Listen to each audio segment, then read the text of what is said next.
मेरी शादी एक बहुत ही खूबसूरत लड़की से हो रही थी। वो मेरे साथ स्टेज पर दुल्हन बनी बैठी हुई थी।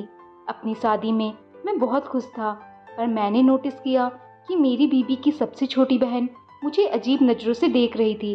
कुछ देर बाद वो मेरे पास आई और धीरे से मेरे हाथ में एक लिफाफा पकड़ा दिया।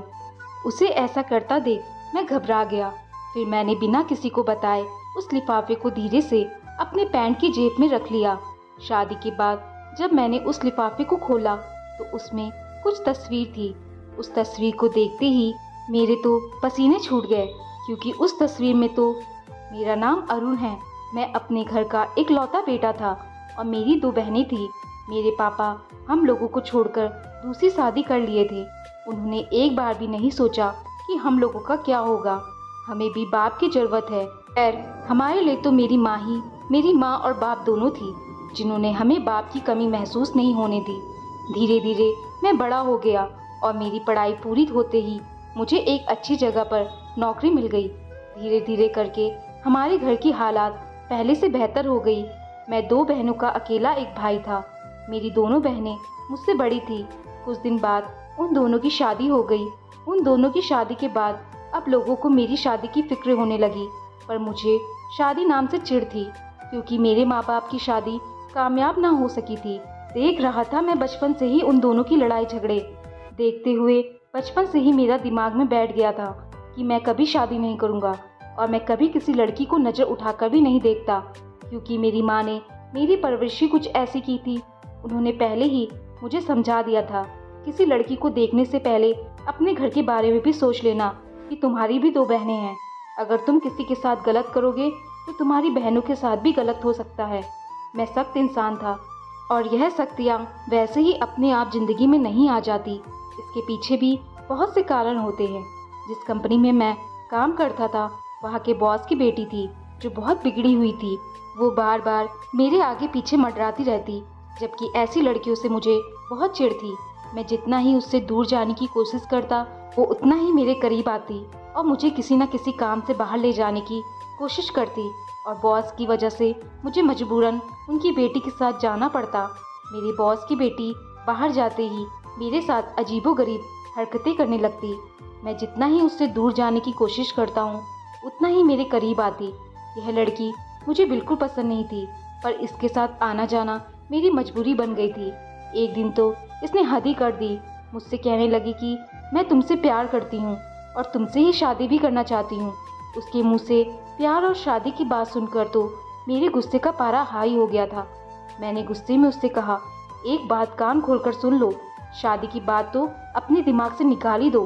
तुम मेरे बॉस की बेटी हो, इसलिए मैं तुम्हें अब तक बर्दाश्त कर रहा हूँ, वरना तुम जैसी लड़कियों को तो मैं मुँह भी नहीं लगाता। मेरी इस बात पर वो गुस्से में वहाँ से चली गई और अगले दिन मेरे बॉस ने मुझे इस नौकरी से निकाल दिया। मेरी नौकरी चली जाने के बाद मेरी परेशानियाँ बढ़ गई। मैं नौकरी के लिए दर दर की ठोकरें खाने लगा।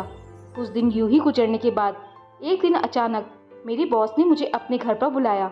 मैं जाना तो नहीं चाहता था, पर सोचा चलो देखता हूँ क्या बात है। वहाँ गया तो मैंने देखा मेरे पापा मेरे बॉस के यहाँ बैठे हुए थे। वो मुझे देखते ही खुशी से मेरे गले लगकर बोले, मुबारक हो, मैंने तुम्हारा और नेहा का रिश्ता तय कर दिया है। नेहा के पापा बहुत अच्छे इंसान हैं। देखो, मेरा बरसों पुराना ज़मीन का झगड़ा इन्होंने सुलझा दिया। अपने बाप की यह बातें सुनकर मुझे बहुत गुस्सा आया। मैंने उनसे पूछा कि आप मेरे लगते क्या हैं? मेरा और आपका रिश्ता क्या है कि बिना मुझसे पूछे आपने मेरी शादी तय कर दी? मैं इस रिश्ते को ठोकर मारता हूँ। यही कहकर मैं वहाँ से चला आया। ऐसे ही कुछ दिन यूं ही गुजरते गए। कुछ दिन बाद मुझे एक अच्छी सी कंपनी में दूसरी नौकरी मिल गई और हमारी ज़िंदगी फिर से पहले की तरह सुकून से गुजरने लगी कि एक दिन अचानक मेरे पहले बॉस की बेटी नेहा रोते हुए मेरे पास आई और मुझसे कहने लगी, अरुण, तुम बहुत अच्छे इंसान हो। मैंने तुम्हारे साथ बहुत गलत किया, मुझे माफ़ कर दो। अब मैं दोबारा तुम्हें कभी परेशान नहीं करूँगी।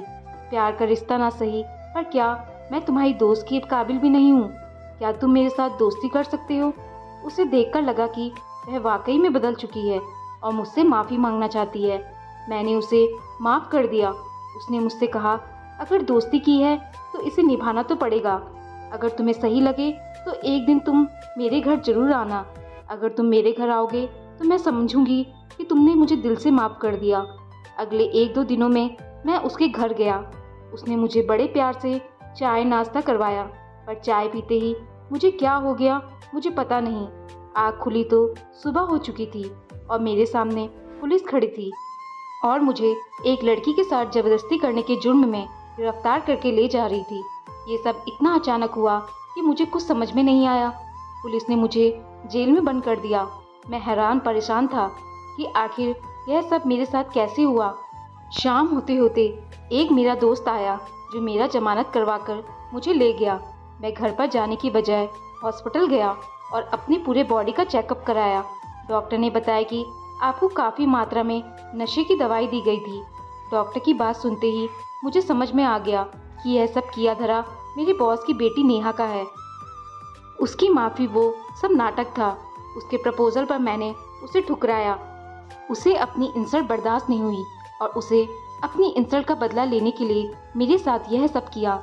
मैं सोच भी नहीं सकता था कि वह इतनी गिरी हुई हरकत करेगी। अपने साथ इतना बड़ा धोखा होने के बाद मेरा दिल घबराने लगा। मैं कुछ ना करके भी अपनी नज़रों में मुजरिम बन गया था। मुझे उस गुनाह की सज़ा मिली जो मैंने कभी किया ही नहीं था। मैं किसी तरह अपने घर गया। मैं बहुत शर्मिंदा था कि अगर मेरे घर वालों को यह सब पता चल गया तो मैं कहीं मुंह दिखाने के काबिल भी नहीं बचूंगा। जैसे तैसे करके मैं अपनी ज़िंदगी गुजार रहा था, पर मेरे दिमाग से नेहा की वो गंदी हरकत नहीं जा रही थी कि आखिर उसने मेरे साथ ऐसा क्यों किया।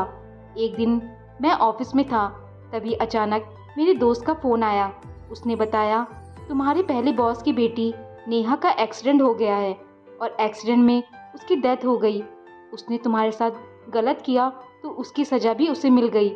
नेहा को उसके किए की सज़ा तो मिल गई, पर मेरे दिमाग में उसकी गंदी हरकत की तस्वीर बार बार नजर आती कि उसने ऐसा मेरे साथ क्यों किया।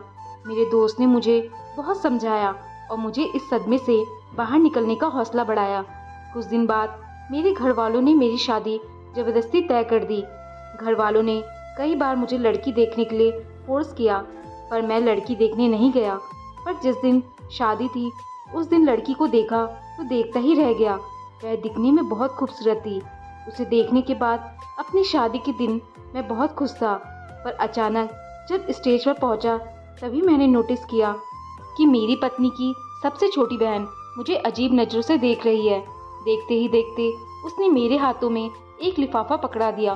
शादी के 2 से 3 दिन बाद जब मैंने उस लिफाफे को देखा तो मैं घबरा गया, क्योंकि उस लिफाफे में मेरी और नेहा की कुछ पिक्चर्स थी जो मेरे घर वालों के सामने नहीं आनी चाहिए।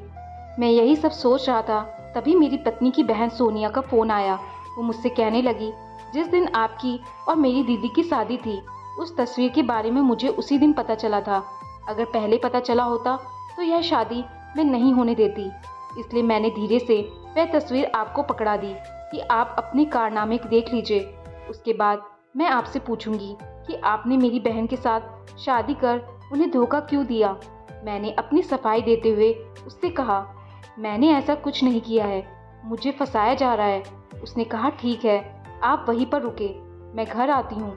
यही कहकर उसने फ़ोन काट दिया। मैं कमरे में बैठा हुआ बहुत परेशान था। तभी मेरी पत्नी मेरे कमरे में आई और मुझसे पूछने लगी क्या हुआ, आप कुछ परेशान दिख रहे हैं। मैंने कहा हाँ, बात ही कुछ ऐसी है। अभी मैं उससे यही सब बात कर रहा था, तभी उसकी बहन मेरे सामने आकर खड़ी हो गई और मेरी पत्नी आरती से कहने लगी दीदी, आपको पता है कि आपके पति ने शादी से पहले क्या क्या गुल खिलाया है। दीदी, इनकी जगह आपके साथ नहीं बल्कि जेल में होनी चाहिए। अपनी बहन के मुंह से ये सुनते ही मेरी पत्नी ने अपनी बहन को एक थप्पड़ दिया और कहा बस करो, अब इसके आगे एक लफ्ज़ भी मत बोलना। शादी से पहले अरुण जी ने क्या किया या इनके साथ क्या हुआ मैं तो नहीं जानती, पर जब से मैं इस घर में आई हूँ मैं जान चुकी हूँ कि अरुण जी कैसे इंसान हैं। यह कभी भी किसी के साथ गलत नहीं कर सकते। अगर तुम इनके बारे में कुछ जानती भी हो तो इनके साथ धोखा हुआ था, क्योंकि शादी की पहली रात को ही इन्होंने मुझे सब कुछ बता दिया था। अगर यह गलत होते तो यह अपने गुनाहों को छुपा सकते थे, पर जब इन्होंने कोई गुनाह ही नहीं किया था तो छुपाना क्या।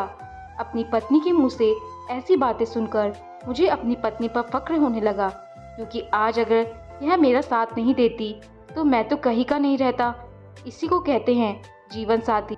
अगर एक पर कोई मुसीबत आ जाए तो दूसरा उसके साथ कंधे से कंधा मिलाकर खड़े हो जाए। दोस्तों, आपको कहानी पसंद आई हो तो लाइक, शेयर और कमेंट जरूर करें, और चैनल पर नए आए हैं तो चैनल को सब्सक्राइब करना ना भूलें। धन्यवाद।